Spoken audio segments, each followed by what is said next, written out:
ওয়াতাওয়াসাউ বিল হক, মনোযোগ দিয়ে শুনবেন, হক কথা। যেরকম কি কথা, আরো জোরে বলেন। অনেক লম্বা সময় আমরা হক কথা বলিনি। দোয়া করবার দিয়ে বলছি রব্বানা আতিনা ফিদ দুনিয়া হাসিনা ওয়া ফিল আখিরাতি হাসানা, কারণ হাসানার জায়গা ভয়ের ঠেলায় আমরা হাসি না করছি। জোরে কোন কথা ঠিক কিনা? হক কথা তো দূরের কথা। ওয়াজ করবার আসলে আগেই একজন নেতা কানে কানে বলতে, হুজুর এরা কিন্তু উমুকের এলাকা, এটা উমুকের এলাকা। একজনের নাম ধরে বলতো তারই এলাকা, সিরাজগঞ্জে হলো এ নাসিমের এলাকা, ওটা দিকে পাবনা গেল টুকুর এলাকা। কিন্তু সব এলাকা তোরাই যদি ভাগ করে লেস, আল্লাহটা দেখবার গেলে 2 মিনিট হাঁটা লাগবে হুজুর, 2 মিনিট হাঁটা লাগবে।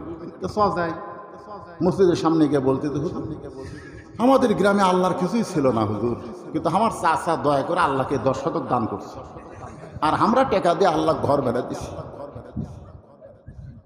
ফেরেশতাকে আল্লাহ দেশের নাম কি? ওর চাচা জায়গা দিলে তোমার জায়গা হয়, আর এরা টাকাতে ঘর বেড়ে দেয়, এই দেশের নাম কি? আল্লাহ বলে ওইটাই তো ফেরাউনের বাংলাদেশ, ওইটাই তো হাসিনা ফেরাউনের বাংলাদেশ। জোরে বলেন কথা ঠিক কিনা? যে দেশে বক্তারা কোরআন হক কথাগুলো বলতে পারে নাই। জোরে কোন কথা ঠিক কিনা? ওয়াজ করবার আর আগে তাকান লাগে, তাকান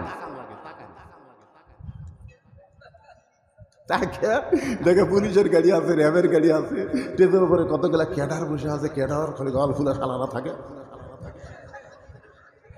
তখন বক্তা চিন্তা করতেছে, বাবা বৃদ্ধ মরিচ ওয়াজ করে আমার বাড়ির যাওয়া লাগবি রে, যদি হক কথা বলি তুই পুলিশ আমাকে ধরবি রে।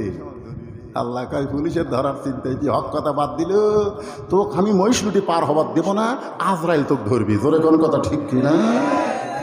কাউসারি সাহেব বাড়ির থেকে বলে গেছিল আসতেছি রাত 2টার সময়।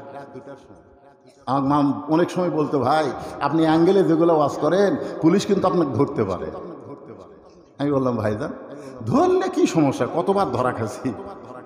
আহারে আমার কাউসারি ভাইকে পুলিশ ধরেনি রে, আজরাইল ধরছে। জোরে কোন কথা ঠিক কিনা? হক কথা বলতে গেলে কার ধরা খেয়াল করা লাগবে, পুলিশের ধরা না আজরাইলের ধরা? আরো জোরে বলেন, কার ধরা?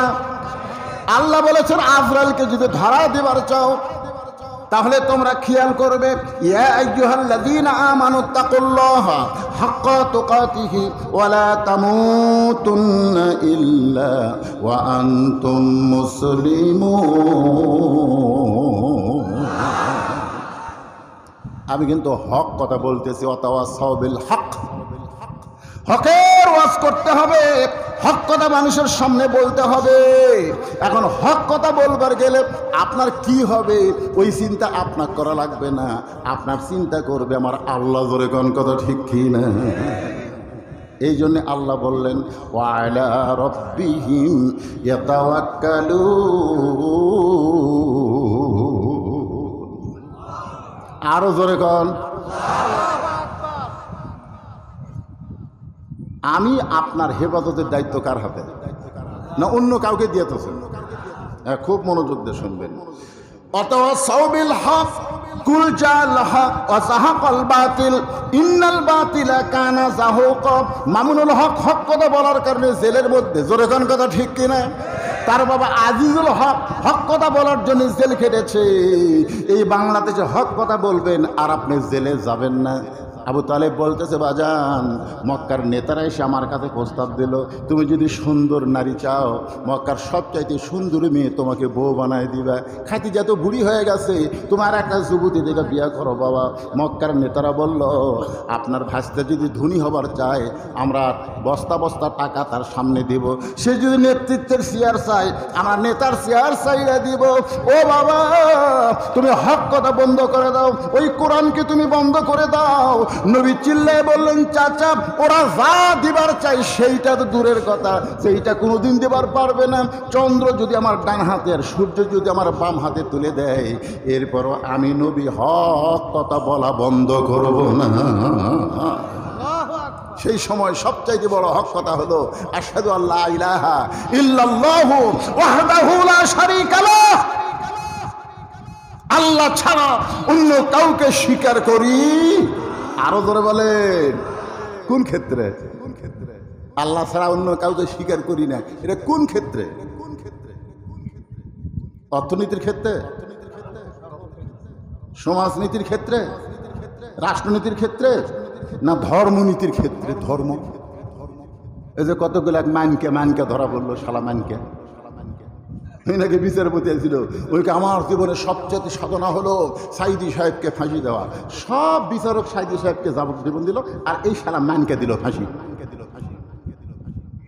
এই মানকে কলার পাতার মধ্যে শুতে আসছিল, ধরে দৌড়ে যখন কোনো দিয়াচ্ছে ভাই, এক যুবক মারছে লাগছে, লুসির বিচি ফেটে গেছে। মানকে রে, এই দেখ হাসান হক ইনু, এই শালা ওই বলেছিল বলবি যেন লালন সেতু পার না হয়। আমি লালন সেতু না, বাংলার সব সেতু পার হব। তোর খবর কি? এই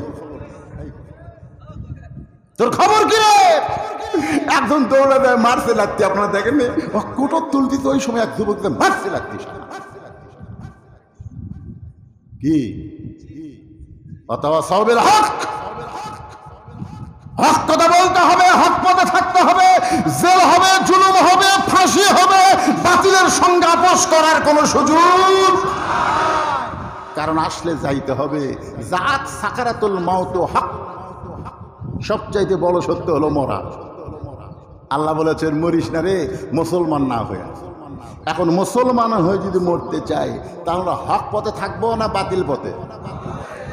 দরকার হলে জীবন যাবে, তারপরেও কোন অবস্থায় হক পথ ত্যাগ করবো না। কারা কারা রাজি আছেন? দুই হাত তোলা, আল্লাহকে দেখান। লিল্লাহি তাকবীর, হাত নামান, সবর।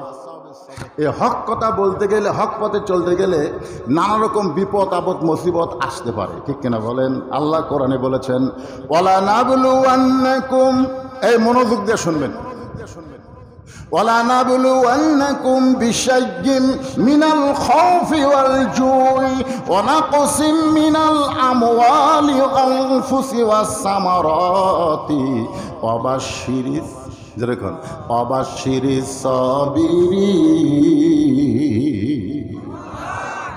আচ্ছা, কোনোদিন যে মেয়ে মা হয়নি, এবার মা হবে,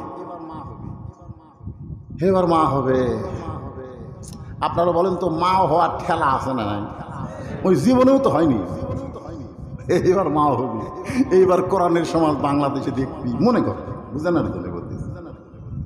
এখন মা হওয়ার যখন বিষ শুরু হয়, আমার বউকে বলেছিলাম বাচ্চা প্রসবের সময় যে বিষ হয়, এই বিষটা কিভাবে হয়? আমার বউ কয় আপনি পুরুষ মানুষ, এগুলো শুনে কি করবেন? কেন বক্তা মানুষ তো দরকার লাগতে পারে। তখন বলে স্বামী গো, ব্যথা শুরু হয় বুকের উপর, বাচ্চা থাকে পেট আর ব্যথা হয় বুকে। কোনোদিনও বাচ্চা হয়নি। ওই মেয়েটা বলে বিষ খাবো, গলার দড়ি দেব, এই জীবন রাখবো না, এত কষ্ট সহ্য করা যায় না। দাদি নানি দৌড়ে আসে, আসা ঘরের মধ্যে তোলে, খালি মুচকি মুচকি হাসে, বলে আমি বিষের তলায় মরে যাচ্ছি, গলা দড়ি দিবার চাই, বিষ খাবার চাই, তোমরা হাসো কেন? দাদি নিয়ে বলতেছে অধৈর্য হলে চলবে না, ধৈর্য ধর, ধৈর্য ধর। বাপের পায়ের তলে সন্তানের জান্নাত নয়, মায়ের পায়ের তলে সন্তানের জান্নাত। জোরে কোন কথা ঠিক কি না? মা হবি আর এই কষ্ট সহ্য করবে না, ধৈর্য ধর। দাদি আর নানি এমন তারা মারছে, ভয় মানে দাঁতের উপর দাঁত দিতে, বুঝলি করতেছে, আর চিল্লা পারতেছে না। আয় আয় সেই ব্যথা ভাই। এখন এক ধাত্রী মা এসে দেখে বাচ্চার কেবল মাথা বার হচ্ছেন, কি করবে? আস্তে আস্তে দাদি কই কি ধৈর্য ধর। এখন দাদি নানির দাপটে করতে করতে একে বেঁশ হয়ে গেছে, এত ব্যথা ভাই, আর হুঁশ থাকে, বেঁশ হয়ে গেছে। এদিকে বাচ্চা করে কাঁদতেছে। বাচ্চাকে পরিষ্কার করছে, দাদি নানি ওই নাতনির চোখে মুখে পানি দিছে, ওই হুঁশ ফিরে পাইছে। এই হুঁশ ফিরে পাইছে, বাচ্চা এনে ওর বুকের উপর দিছে, ওই বাচ্চাকে হাত দা গেলিয়ে জিবা বের করে চুমা খাই। দাদি নানি বলে খবরদার, খবরদার চুমা খাবি না। ওই জন্য তুই গলার দই দিবার চাইলি, এর জন্য তুই বিষ খাবার চাইলি। তুই চুমা খাস কেন? ফেলে দে, লাত্তি মারে ফেলে দে।